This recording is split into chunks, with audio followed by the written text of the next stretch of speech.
Middle ইস্টে যে এখন বাস্তবতা তৈরি হচ্ছে সেটি দিকে নজর রাখার জন্য সংশ্লিষ্ট সকলকে আমাদের মন্ত্রিসভার সকল সদস্য সংশ্লিষ্ট মন্ত্রণালয়কে বলেছেন তীক্ষ্ণ নজর রাখার জন্য।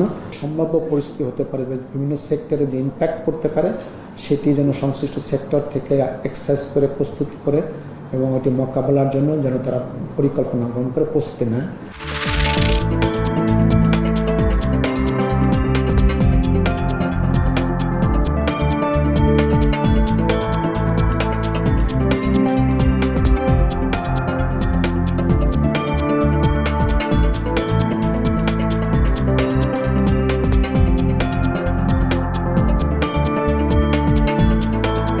আজকের এই দিনে আমরা শপথ নেব মুক্তিযুদ্ধের চেতনা, বঙ্গবন্ধু কন্যা শেখ হাসিনার নেতৃত্বে বঙ্গবন্ধুর স্বপ্নের সোনার বাংলা বিনির্মাণে ধারাবাহিক লড়াইয়ে আমরা এগিয়ে যাব। বঙ্গবন্ধুর স্বপ্নকে আমরা বয়ে নিয়ে যাব।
আমি চাচ্ছি যে প্রান্তিক জনগোষ্ঠীর চিকিৎসা সেবাকে নিশ্চিত করা। আমরা যদি এই জরুরি স্বাস্থ্যসেবা প্রান্তিক এলাকা এবং অন্যান্য স্বাস্থ্যসেবার উন্নতি করতে পারি তাহলে আমরা শহরের চাপ কমাতে পারবো এবং চিকিৎসা ব্যবস্থার উন্নতি করতে পারবো। সুতরাং আমি এই লক্ষ্যে কাজ করে যাচ্ছি। কার্বন নিঃসরণ যদি আমরা না কমাই তাহলে 1.5 ডিগ্রি সেলসিয়াসের মধ্যে তাপমাত্রা বেঁধে রাখা সম্ভব হবে না। এটা করতে হলে কয়েকটা বিষয়, 2025 সাল অর্থাৎ আগামী বছরের মধ্যে আমার ইমিশন পিক করতে হবে, তো সর্বোচ্চ পর্যায়ে যেতে হবে আগামী বছরের মধ্যে।